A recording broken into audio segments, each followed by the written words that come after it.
نحمده ونصلي على رسوله الكريم أما بعد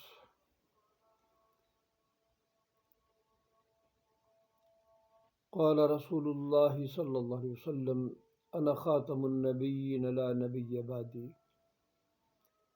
میرے پیارے نبی صلی اللہ علیہ وسلم نے فرمایا میں خاتم النبیین ہوں، میرے بعد کوئی نبی نہیں ہے۔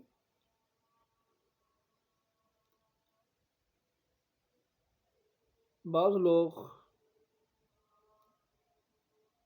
اس قدر جاہل ہوتے ہیں، اپنے علم کا اظہار کرتے ہیں اور عبارت انتہائی ہلکی اور غلط استعمال کرتے ہیں۔ ان کے جھوٹا ہونے کی ان کی عبارت ہی دلیل کافی ہوتی ہے۔ جس طرح بعض لوگ مرزا قادیانی کو ذلی نبی کی دلیل دیتے ہیں کہ جی وہ صاحب شریعت نبی نہیں آئے گا، ذلی آ سکتا ہے۔ کیا ان جاہلوں کو علم نہیں ہے کہ نبی ذلی ہوتا ہے، صاحب شریعت کو رسول کہا جاتا ہے؟ جس طرح موسیٰ علیہ السلام رسول تھے، ہارون علیہ السلام نبی تھے، اسی کی تو نفی ہو رہی ہے، لا نبی بعدی۔ نبی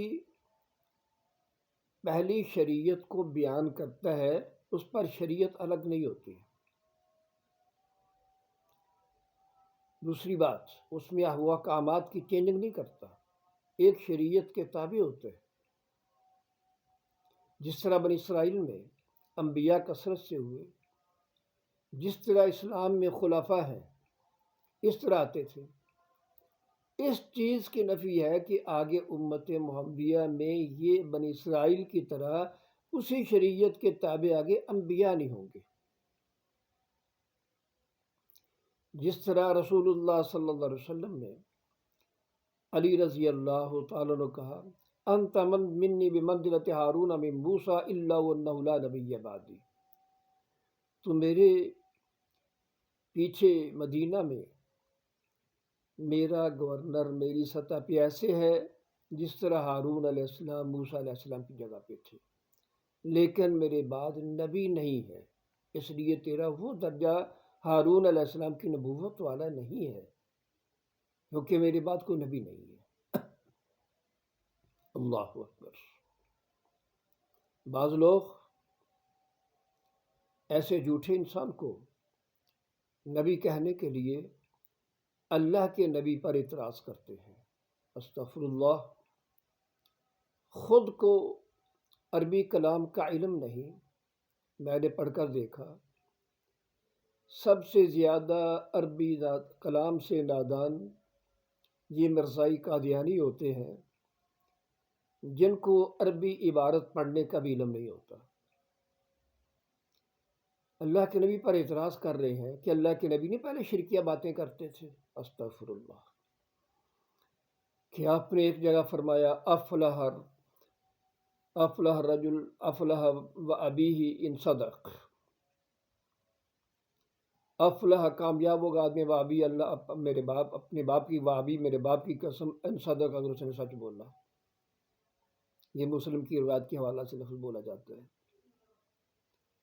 یہ لفظ بعض اوقات سند صحیح ہوتی ہے لیکن ایک لفظ میں کسی راوی کو اختلاط ہوتا ہے، اس لفظ میں راوی کو اختلاط ہے، کیونکہ یہی روایت بخاری میں ہے افلح الرجل ان صدق، اس سند سے ان روات نے و ابی کا لفظ نہیں استعمال کیا۔ یہی روایت موطا امام مالک میں ہے، وہاں پہ بھی و ابی کا لفظ نہیں ہے۔ ابن عبد البر نے یہ روایت نقل کی اور اس میں لفظ واضح کیا اور ساتھ وضاحت بھی کی افلح واللہ ان صدق، اللہ کی قسم یہ کامیاب ہوا اگر اس نے سچ بولا۔ یہاں پہ لفظ واللہ ہے اصل میں، دوسرے راوی نے اس کی وضاحت کی ہے مسلم کے راوی کو ایک لفظ میں غلطی لگ گئی ہے، اور یہ غلطی لگنا تعجب کی بات نہیں ہے۔ اس دور میں نکات نہیں ہوتے تھے۔ جو رسول اللہ صلی اللہ علیہ وسلم نے خطوط لکھے ہیں ملوک کو، ان سے منذر بن صحابہ کے خط کی فوٹو کاپی آج موجود ہے، پڑھ کر دیکھو، اس کے نیچے نکتے نہیں ہیں، بغیر نکات کے ہیں۔ یہ تشکیل، نکات، یہ انداز بعد میں جاری ہوا ہے۔ اس دور میں کسی راوی کو نکات نہ ہونے کی وجہ سے کہ وہ ابھی نکتے نکال دو اور لفظ واللہ لکھو، اللہ لکھو، تو ایک جیسے معلوم ہوتی ہے، غلطی لگ سکتی ہے۔ کسی راوی کو اکثر غلطی لگ گئی ہے تو اس سے غلط دلیل اللہ کے نبی پر نہ پیش کرو کہ اللہ کے نبی شرک کرتے تھے، کہ وہ غیر اللہ کی قسمیں اٹھاتے تھے۔ اس قدر جاہل قوم جن کو اتنا بھی علم نہیں ہے، اللہ کے نبی کی تضاد بیانی کی دلیل دے رہے ہیں کہ اگر ہمارے مرزا قادیانی میں تضاد بیانی ہے تو اللہ کے نبی نہیں تضاد بیانی کرتے تھے۔ نعوذ باللہ من ذالک۔ کہ آپ نے کہا کہ مجھے یونس بن متی سے بہتر نہ کہو، جبکہ آپ نے یہ بھی کہا انا سید ولد آدم، کہ میں نبیوں کا سردار ہوں۔ جاہل لوگ، یہ بات اس طرح ہے ہی نہیں جس طرح تم بیان کر رہے ہو۔